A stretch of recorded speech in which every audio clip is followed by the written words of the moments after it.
Atenção! Começa agora uma teleaula de Geografia do Ensino Fundamental. Você vai assistir a teleaula de número 33. Bons estudos!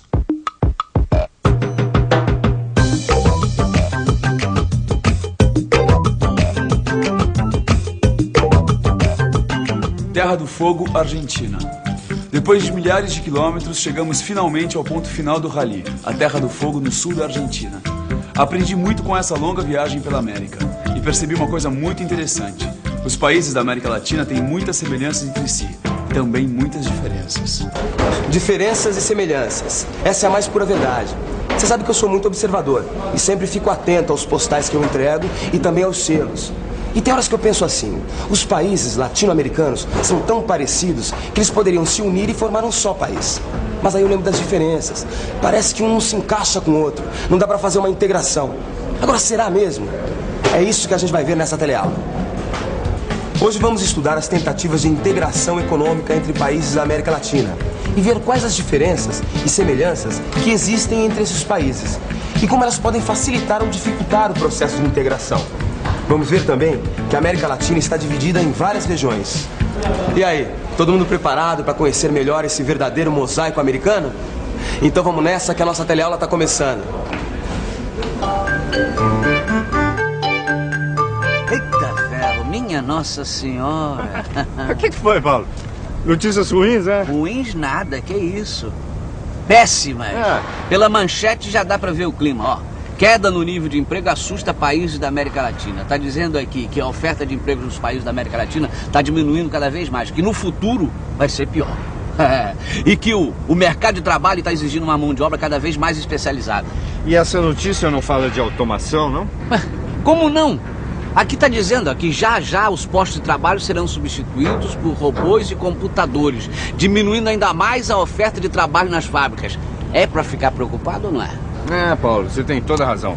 O desemprego é uma das maiores preocupações do mundo e da América Latina também. E esse problema vem se agravando devido às políticas de abertura ligadas à globalização da economia. Globalização da economia. Tá aí uma coisa que eu tenho ouvido falar muito ultimamente. Não é para menos. Ela tem tudo a ver com os nossos dias. A economia mundial tem mudado rapidamente nos últimos anos. Para enfrentar a crise dos anos 70, as grandes empresas começaram a adotar novas soluções, acelerando o processo de globalização. A ideia era criar novos mercados para aumentar o comércio entre os países. E com essa globalização surgiu uma nova tendência, a criação de blocos econômicos. Essa tal da globalização da economia é fácil de entender. Graças a ela que a gente pode ver, por exemplo, um carro como este aqui, que é produzido no Japão, tem peças e componentes da Coreia e Singapura e está circulando em terras brasileiras. E essa história de blocos econômicos, como será que os países da América Latina estão se virando? Bom, primeiro a gente precisa saber que os países da América Latina estão em diferentes estágios de desenvolvimento econômico. Será que as pessoas sabem disso? Vamos ver. Você sabia que na América Latina existem países com diferentes estágios de desenvolvimento? Sei, perfeitamente. Sabia. Alguns um pouco mais desenvolvidos, outros um pouco mais atrasados. Argentina, bem desenvolvido. E Paraguai, pouco desenvolvido. Qual que é mais desenvolvido? Brasil, do que o Paraguai. Percebeu? A América Latina tem países mais industrializados e países menos industrializados. Vamos entender isso direito. Alguns países, como o Brasil, a Argentina, a Colômbia e o México, são países de industrialização recente. Todos eles têm um ponto em comum. Diante da crise de 1929, estes países aceleraram o processo de industrialização através da substituição das importações. Outro ponto em comum, em todos eles o Estado teve grande participação nesse processo. A partir dos anos 50, estes países atraíram grandes empresas multinacionais que vinham de olho na mão de obra barata e no novo e crescente mercado consumidor. A alegria acabou nos anos 70, com uma crise mundial que acertou esses países em cheio.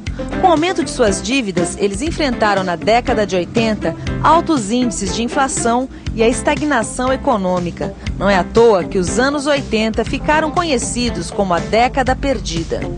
Década perdida. Nem me fale daquela época. Minha fábrica quase foi para o espaço. Seu Hammer, mas O senhor se deu muito bem, né? Tá até ampliando a fábrica, tá exportando pro Paraguai, pro Peru. Trabalho, Maurício. Muito trabalho. Tá aqui a planta, seu Ramos. Engraçado, né? Todo mundo vive indo pro Paraguai para comprar coisas, o senhor vai vender justamente pro Paraguai, né? Eu nunca ouvi falar nisso. Pois fique sabendo, seu Neno, que o Paraguai é um grande comprador de produtos industrializados. Isso porque a indústria deles é muito pouco desenvolvida. Esses produtos que as pessoas compram no Paraguai são fabricados em outros países. Percebeu? É isso mesmo. Assim como existem países industrializados como o Brasil, a Argentina, a Colômbia e o México, a América Latina também tem países com baixíssimo índice de industrialização. Paraguai, Peru, Honduras e Haiti são alguns exemplos. Esses países apresentam uma economia baseada na exportação de produtos agrícolas e minerais, ou seja, uma economia extremamente frágil e dependente das variações do comércio. Resumindo, é o seguinte: na América Latina, a gente tem, de um lado, países de industrialização recente e, de outro, países de economia primária exportadora. Mas eu estive visitando o Peru e outros países e fique sabendo que, além dessas diferenças, também existem muitas semelhanças. Lima, Peru. Colega, o Seminário das Mulheres Latino-Americanas está sendo muito positivo. Mas para chegar ao local dos debates é uma loucura. Você não imagina como é o trânsito daqui, parece São Paulo. Aliás, Lima tem muitas coisas em comum com as cidades brasileiras. O crescimento excessivo, o desemprego, a economia informal, as favelas e por aí vai. Bueno, yo acho que el mayor problema que eles têm é a falta de dinheiro, né? A injustiça social e tudo que isso gera, a falta de emprego, a fome, a falta de educação, a falta de higiene y todo más. Bueno, yo creo que el principal problema es la falta de compromiso de nuestros gobernantes con el conjunto, con la sociedad. Bien, a mí me parece que la injusticia social que existe en todos los países está en todos ellos. Entonces la falta de educación, el desempleo, que me parece que es fuertísimo en todos los países. Yo creo que pobreza, analfabetismo. Na verdade, os brasileiros, argentinos, colombianos, bolivianos, enfim, todos os latino-americanos enfrentam problemas em comum.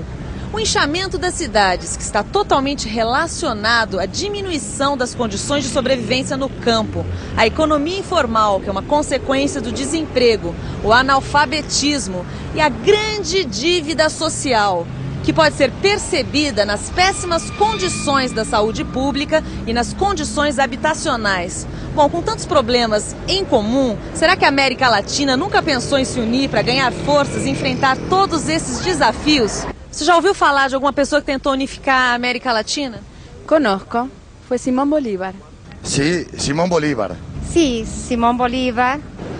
E você, conhece Simón Bolívar? Eu conheço. Eu vi vários selos onde Simón Bolívar aparece. E não é para menos, além de participar da independência de diversos países do nosso continente, ele também propôs a união dos países latino-americanos, que tinham sido colônias espanholas. A gente sabe que isso aí não deu certo. É por isso que a América Latina é um verdadeiro mosaico, formado por um grande número de países. Na verdade, em vez de união, aconteceu quase o contrário. Os países latino-americanos sempre estiveram mais ligados com a Europa e com os Estados Unidos. Agora, você não acha isso estranho? Deixar de fazer comércio justamente com os países mais próximos, que estão ali do lado? Não seria mais vantajoso para a América Latina ter uma maior união, uma maior integração econômica? É claro que a integração econômica é vantajosa, tanto que a América Latina já vem tentando fazer isso desde as décadas de 50, 60. Em 60, por exemplo, foi criada a Associação Latino-Americana do Livre Comércio, que ficou conhecida como a LAUC. O projeto não foi adiante, mas a ideia não foi descartada. Mas espera aí, deixa eu ver se eu estou entendendo. Com a globalização da economia, o comércio entre países ficou cada vez mais por cima, é isso? É isso. A gente diz que as barreiras comerciais estão diminuindo. Mas então por que inventaram esse negócio de bloco econômico, se a ideia é a comercialização entre vários países? Boa pergunta. E você, sabe por quê? Não? Então, fique por dentro, hein?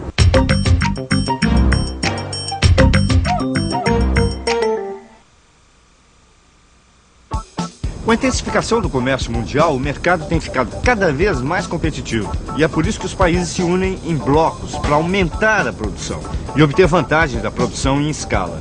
Ou seja, é para vender mais que os Estados Unidos, o Canadá e o México, por exemplo, formaram um bloco econômico. A Europa, outro. É isso mesmo, a formação de blocos econômicos é uma tendência mundial. E é claro que o Brasil e seus vizinhos sul-americanos não podiam ficar fora desta. Olha só que coisa curiosa, né? O Brasil, na hora de fazer comércio, sempre esteve mais voltado para o Atlântico. Inicialmente com a metrópole Portugal, depois com a Inglaterra, finalmente com os Estados Unidos. Ou seja, sempre ficou de costas para os seus vizinhos, né? Não mais, Neno, não mais. O Brasil tem aumentado seu comércio com os países latino-americanos. A minha empresa mesmo é um exemplo disso. Os meus melhores clientes são os nossos países vizinhos. Isso é um fato. O comércio com os países latino-americanos tem aumentado. Mas é bom não esquecer que uma das características que identificam a América Latina é justamente a sua dependência da economia mundial, ou seja, do comércio com outros países, principalmente os Estados Unidos. Outra coisa que dá uma certa unidade à América Latina é a sua dívida social. Mas atenção, mesmo tendo essa unidade e essas semelhanças, a América Latina pode ser dividida em regiões. São 3 regiões que você vai conhecer agora. O que você imagina quando você vê a foto de um lugar como este aqui? Bom, muita gente bonita, passeios interessantes. Bom, imagino o verão, férias. Pessoas bonitas, locais interessantes. Você gostaria de ir para um lugar assim? Oh, se fosse agora, não precisava nem mala. Sem dúvida. Quem não imagina viver numa paisagem dessa? E você gostaria de passar uns dias numa região como essa aí? Sim, gostaria. Muito.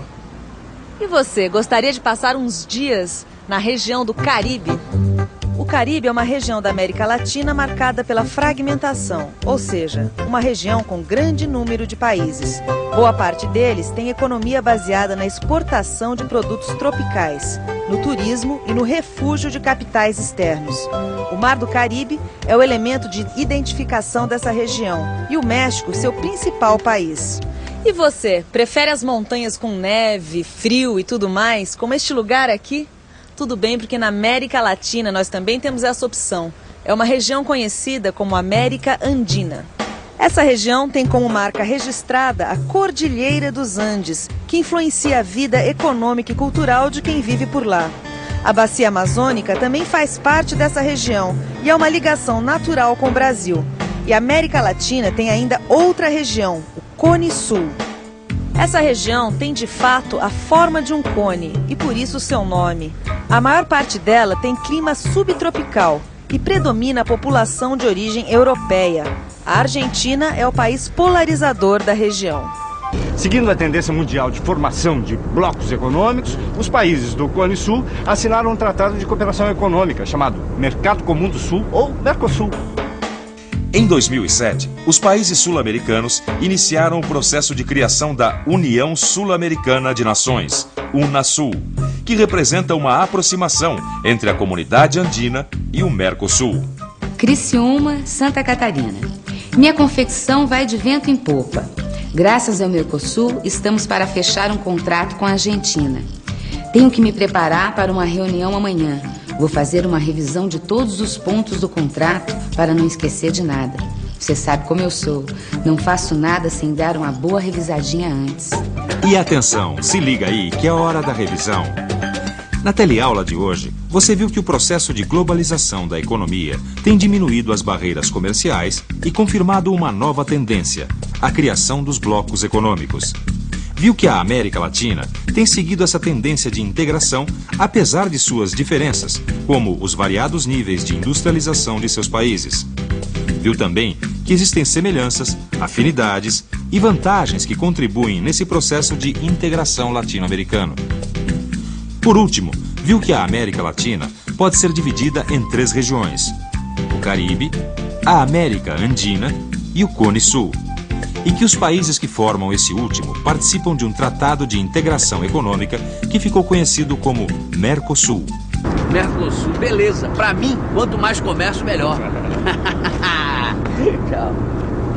E pra quem quer aprender, quanto mais estudo, melhor. Por isso, mete bronca aí nos estudos. Até a próxima, hein? Tchau. Tchau.